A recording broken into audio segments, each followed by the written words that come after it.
how do you describe that kind of voice? Big, big, big, big, big. That voice filled the entire universe. In January of 1978, Phyllis Atwater, a psychotherapist working in a hospital, was hit by a sudden, intense pain. It shot through her body, leaving her almost paralyzed. As a professional, she'd seen patients in agony before, but nothing could have prepared her for this. The pain was unbearable, almost too much to bear. With what little strength she had left, Phyllis stumbled to the door of her office, hoping to call for help. But when she cried out, no one came. The pain grew worse, and she screamed again. Still, there was no response. Barely able to comprehend what was happening, Phyllis looked down at herself, and that's when it hit her. She saw her own body, motionless, lying lifeless on the floor. For a moment she didn't understand. Was she dead? Was she watching herself from someplace outside her body? What was happening? This, for Phyllis, was her first experience with clinical death. Now, for most people, this would be a shocking experience. But Phyllis wasn't just dead once. She died 3 times in a row. Each time she passed beyond the veil of life, she saw something that would forever change her understanding of reality. The first experience. The fear of leaving in. That moment, when Phyllis saw her lifeless body, she was paralyzed with fear. Not just fear of death, but fear of the unknown. What awaited her on the other side? What would she experience? At first, there was nothing. Just darkness. And then, a cold emptiness that seemed to stretch on forever. She felt weightless, like she was floating, suspended between life and something else. The absence of physical form was overwhelming. It was like she was no longer tethered to her body, no longer bound by the rules of the physical world. But soon, Phyllis noticed something terrifying. Tiny black droplets began to form around her, like ink blots. They hovered in the air, cold and unsettling. She couldn't understand what they were, and the more she looked at them, the more intense her fear became. These ink-like blots weren't just eerie in their appearance, they felt wrong. They radiated hopelessness and endless despair. Phyllis tried to move toward the light, tried to move away from the darkness, but every time she did, she felt an invisible force pulling her back. It was like trying to swim in thick tar, no matter how hard she fought, she couldn't escape. And then, just as suddenly as it all began, Phyllis found herself pulled back into her body, as if snapped by an invisible force.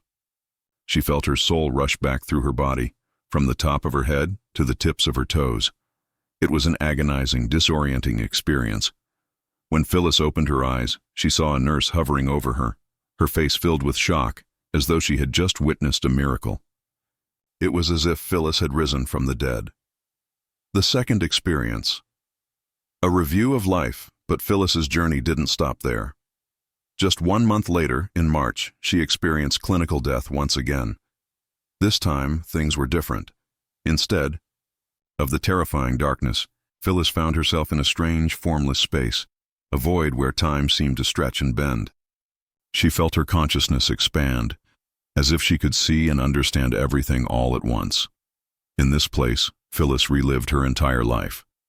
But not in the way you might think. She didn't just see her actions, she saw the consequences of every thought she'd ever had.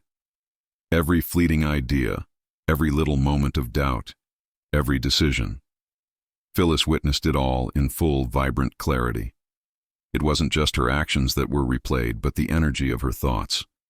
She saw how each one rippled out into the world, affecting others, creating chains of events she never realized. She saw the power of her mind, how every thought lived and grew, taking on a life of its own. It was an overwhelming experience, one that made Phyllis understand that the mind is far more powerful than anyone could imagine. It was as if every thought had its own life, its own energy, creating its own reality. The third experience. The voice of the universe. Phyllis's third experience with clinical death was the most intense of all. After a period of deep reflection and confusion, she found herself in the same void once again. But this time, there was something different. Phyllis heard a voice, But it wasn't just any voice. It felt as though the entire universe was speaking to her. It was loud, all-encompassing, and filled with a sense of knowing that went beyond human comprehension. The voice told her one thing: you must share what you've seen. You must tell the world what happens after death. The voice instructed her to conduct research, to write books, and to spread this message to the world. One of the books, it said, would be called Memory of the Future. Life After Death. A message for the living Phyllis did exactly as the voice instructed. She quit her job, sold her house, and dedicated her life to researching near-death experiences. She interviewed thousands of people, both adults and children, who had died and come back. She found that children, in particular, had unique experiences during clinical death. To them, it wasn't something extraordinary. It was simply normal. One child, after returning from the other side, described a beautiful park full of children, playing and laughing. It was a peaceful, joyful place, and when the child was pulled back into their body, they didn't fully understand the significance of what they had seen. But for adults, it was different. After experiencing clinical death, many people came back transformed. They were kinder, more compassionate, and less concerned with material things. They understood that there was something greater, something far beyond the physical world. Phyllis came to believe that life after death is not an ending, but a continuation. A shift in consciousness, a new frequency that we move to when our time in this body is done. So, what do you think happens after we die? Do you believe in an afterlife? Or do you think Phyllis's experiences were just a strange and inexplicable part of the human mind? We all have our beliefs, but one thing is clear: death is not the end.